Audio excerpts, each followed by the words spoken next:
Chapter 1. Coming Here. Why the Messiah was Reluctant.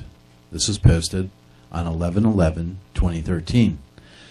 So the problem was, down here on Earth, the truth had been lost to everyone except maybe somebody sitting in a cave somewhere.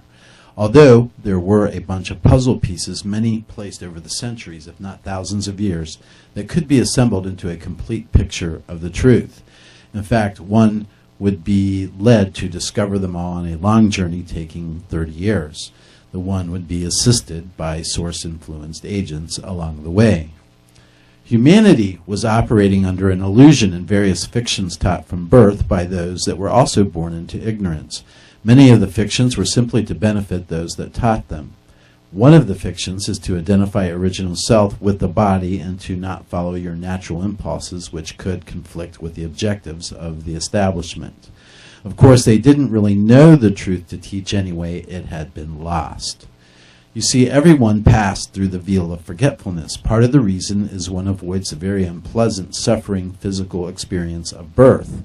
You are knocked out, sedated by natural sedatives when passing from the womb through the canal, and then when you emerge, you receive a burst of adrenaline to wake you up.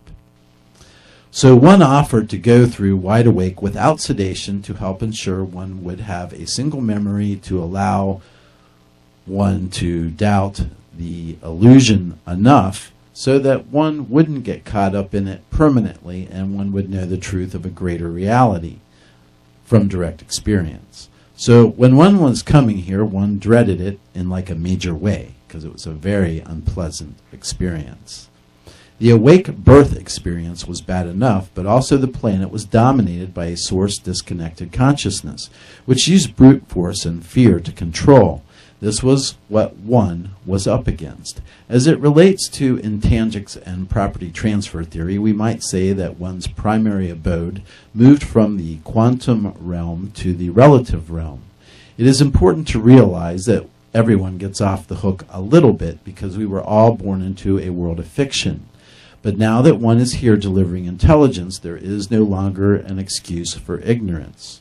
So one arrived with a single memory that everyone else lacked. So one knew, but over time one began to doubt it because one's current experience was what was real, and it didn't really matter anymore where one had been before. But later it would cause one to doubt the so-called authorities who knew less than they pretended.